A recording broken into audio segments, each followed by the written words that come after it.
পিচ্চিকালের বউ আমার সামনে দাঁড়িয়ে আছে, অথচ আমি তোসিবাকে বউ বলে বুকের মাঝে জড়িয়ে নিতে পারতেছি না। ইচ্ছে করলে সবকিছু বলে দেয়। তখনই ঠাস করে একটা থাপ্পড় দিয়ে বলে, তোর সাহস কি করে হয় আমার বাসায় এসে আমার মেয়ের মুখে মুখে তর্ক করিস? ছোট লোকের বাচ্চা কোথাকার! এখানে তোকে কে নিয়ে এসেছে? চাচা ঠিক আগের মতো আছে, কিছুটা পরিবর্তন হয়নি। আসলে ওর কোনো দোষ নেই। আমি রাস্তায় মাথা ঘুরে পড়ে গেছিলাম, ছেলেটা আমাকে হাসপাতালে নিয়ে গেছে, আমি ওকে সাথে করে বাসায় নিয়ে এসেছি। প্লিজ আপনি ওকে কিছু বলিয়েন না। আম্মু একটা কথা বলে উপকার করবি, তার বিনিময়ে অনেক লাঞ্ছিত হতে হবে। কিন্তু এই ভয়ে কেন সময় কাউকে উপকার না করে চলে যেতে নাই? বাবা তুমি কিছু মনে করো না। ঠিক আছে, আমি তাহলে আসি। আর আপনাদের বলি, এতটা গরিব মানুষকে ঘৃণা করা ঠিক নয়। দাঁড়াও, আসলে আমি ঠিক বুঝতে পারিনি। আমার মেয়ের কালো চেহারা থাকলে আমার কাছে ভালো লাগে না। ঠিক আছে, তাহলে আমি আসি, কেমন? বাবা একটু দাঁড়াও, তোমার সাথে আমার কিছু কথা আছে। চাচি চাচাকে একটু দূরে ডাক দিয়ে নিয়ে কিছু কথা বলে এসে আমাকে বলতেছে, আমি তোমার ব্যাপারে সব কথা শুনেছি। আচ্ছা, তুমি আমাদের বাড়িতে থেকে পড়াশোনা করতে পারবে, শুধু আমার ছোটো মেয়ে তৃষাকে পড়াবে। যেহেতু সুযোগ একটা পেয়েছি, দেখি কাজে লাগাতে পারি কিনা। হ্যাঁ পারবো, তবে আমার একটা কথা আছে। হ্যাঁ বলো, কি কথা?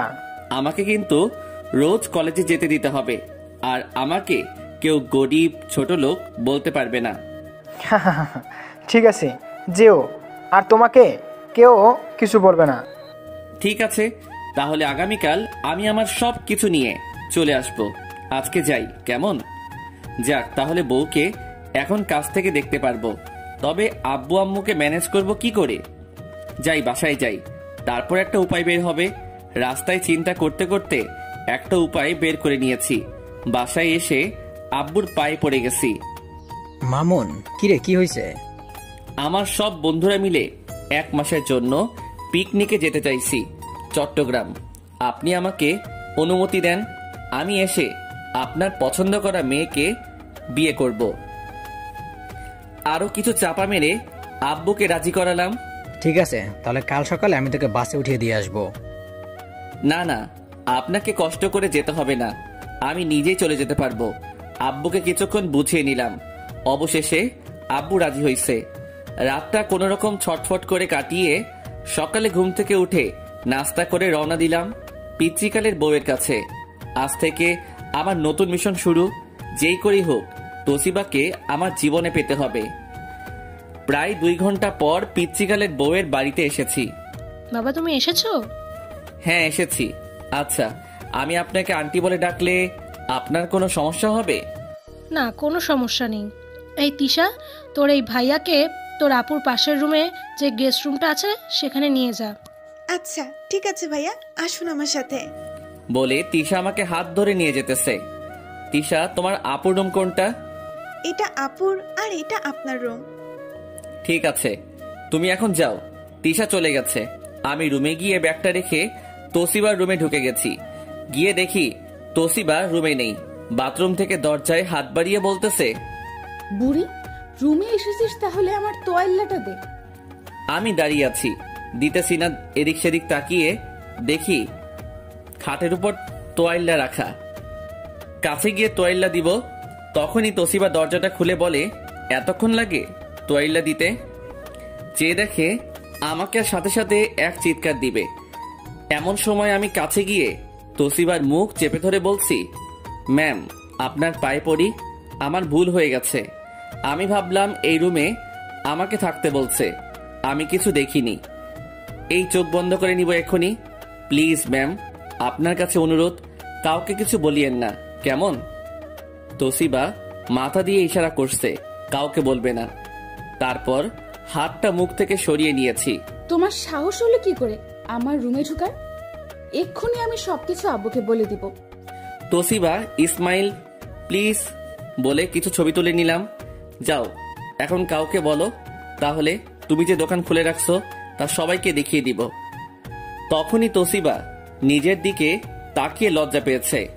হায় হায়, আমি খেয়াল করিনি এতক্ষণ ধরে। ছি ছি, আপনি এখনই বের হন বলছি, তা না হলে ভালো হবে না কিন্তু। যা দেখার দেখে ফেলছি, তবে তোমার দোকান অনেক সুন্দর বলে দৌড় দিয়ে বেরিয়ে এসেছি। তোসিবা আমার উপর খেপেছে। যাক, পিচ্চিকালের বউ। তোসিবা অনেক সুন্দর, এই ছবিগুলো দিয়ে কিছুটা কাজ হবে। আমি ফ্রেশ হয়ে নিচে নামতেছি, তোসিবা এসে বলতেছে, হাই, কেমন আছো? তোমার নাম কি? ডাল মে কুচ কালা হ্যায়। এত ভাব নিতে হবে না, আসল কারণটা কি বলেন। আমি কিন্তু আপনার ছোট হব। আমি আপনাকে তুমি বলতেছি আর আপনি আমাকে আপনি করে বলতেছেন। আমি গরিব ছোট লোক, তাই আপনাকে আপনি করে বলছি। আমরা দুজন বন্ধু, ওকে?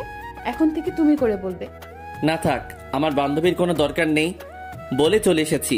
তোসিবা রেগে চোখটা লাল করে আমার পিছু পিছু নামছে।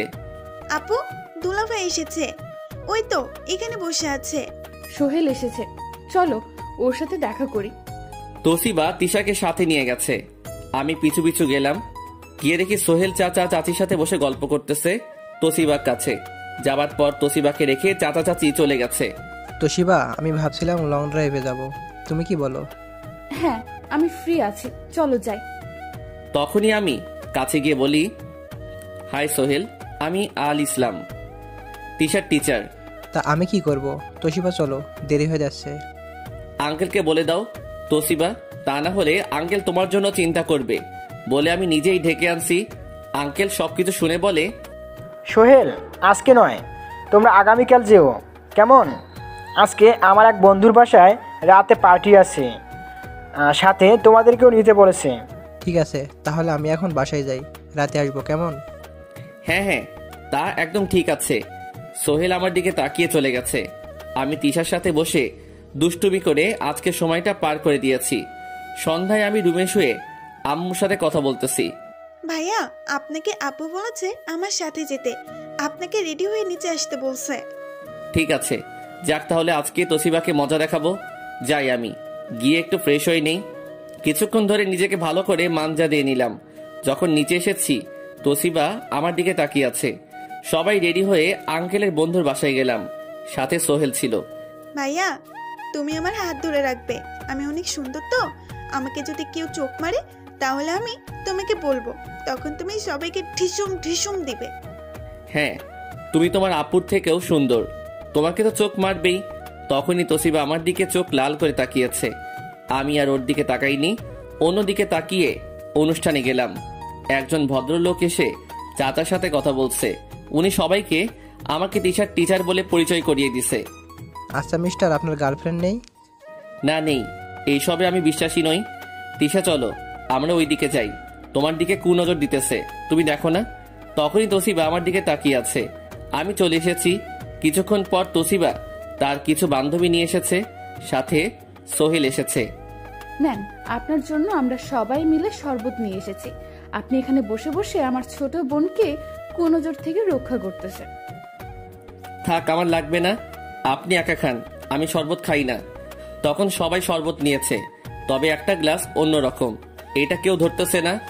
নেন, এটা আপনার জন্য। তখনই চাচা এসে বলে, তোসিবা, তোরা আয়, আমার একটু কাজ পড়েছে, চলে যেতেছি। আঙ্কেল, আমি আসবো আপনার সাথে। তুমি যাবে আমার সাথে? তাহলে আসো। তখনই আঙ্কেল, আমি আসি আপনার সাথে। ঠিক আছে, তুমি এসো। চাচা সোহেলকে সাথে করে চলে গেছে। কি হলো, তুমি খাও এটা। এতক্ষণে আমি গ্লাস চেঞ্জ করে ফেলছি তোসিবার সাথে, একবার তুমি আরেকবার আপনি। মাথা ঠিক আছে তো? খাচ্ছি বলে এক চুমুকে সবটা খেয়ে ফেলছি। এখন আপনার পালা। তখন তোসিবা খুব খুশি হয়ে এক চুমুকে খেয়ে ফেলছে। তার কিছুক্ষণ পরে শুরু হয়েছে তোসিবার দুষ্টুমি। ভাইয়া, তুমি কিছু করো, তা না হলে পাশে গেলে আপু সবার 12টা বাজাবে। ঠিক আছে, আমি তোসিবাকে দেখতেছি। হঠাৎ করেও পড়ে যেতেছিল, আমি ধরে ফেলছি। তোসিবা আমাকে জড়িয়ে ধরে রাখছে। তিশা আমাদের সাথে আছে। তোসিবার দুষ্টুমি বেড়ে গেছে আর আবল তাবল বলতেছে, বাবা, তুমি একটু তাসবিয়াকে সাথে করে বাসায় নাও, আমি তিশাকে সাথে করে আসছি। ঠিক আছে, এই সুযোগটা আমি খুঁজতেছিলাম। চাচি চলে গেছে, আমি তোসিবাকে নিয়ে বাসায় যেতেছি। তোসিবা চেয়েছে আমাকে এই ড্রিঙ্কস করাতে, শেষমেশ নিজে করেছে। অনেক কষ্টে তোসিবাকে বাসায় নিয়ে এসেছি। যখনই ভিতরে ঢুকতে যাব তখনই তোসিবা পরে যেতেছে। আর আমি ধরেছি, কিন্তু হাতটা তোসিবার পেটে লাগছে আর সাথে সাথে একটা থাপ্পড় দিয়েছে। মনে হয় কিছুটা নেশা কেটেছে তোসিবার। তখনই হঠাৎ করে অজ্ঞান হয়ে গেছে। আমি তোসিবাকে কোলে নিয়ে বাসায় এসেছি। আপুর কি হয়েছে? কিছু না, একটু ঘুমিয়ে পড়ছে। তোমার আব্বু বাসায় আছে? তখনই চাচি বলে, না, আজকে বাসায় আসবে না, একটু কাজ পড়ে গেছে। তুমি তোশিবাকে একটু ও রুমে শুয়ে দিও, কেমন? ঠিক আছে। তোসিবাকে কোলে করে ওর রুমে এসে ওকে শুয়ে যেতে লাগলাম। তখনই তোসিবা আমার হাত ধরে রাখছে আর বলতেছে, আমাকে রেখে তুমি কোথায় যাচ্ছ? আমার পাশে শুয়ে থাকো। বলে টান মেরে আমার হাত নিয়ে ওর পেটে দিয়ে ধরে রাখছে। এমন ভাবে ধরে রাখছে ছাড়াতে পারছি না। আবার ভয় করতেছে যদি চিৎকার দেয়, তাই তোসিবার পাশে শুয়ে পড়েছি। আল্লাহ জানে সকালে আমার কি হয়। তোসিবাকে খুব সুন্দর লাগছে। আমি ওর কপালে একটা কিস করে ওর পাশে শুয়ে পড়েছি। সকালে ঘুম থেকে উঠে দেখি তোসিবা আমাকে জড়িয়ে ধরে ঘুমিয়ে আছে।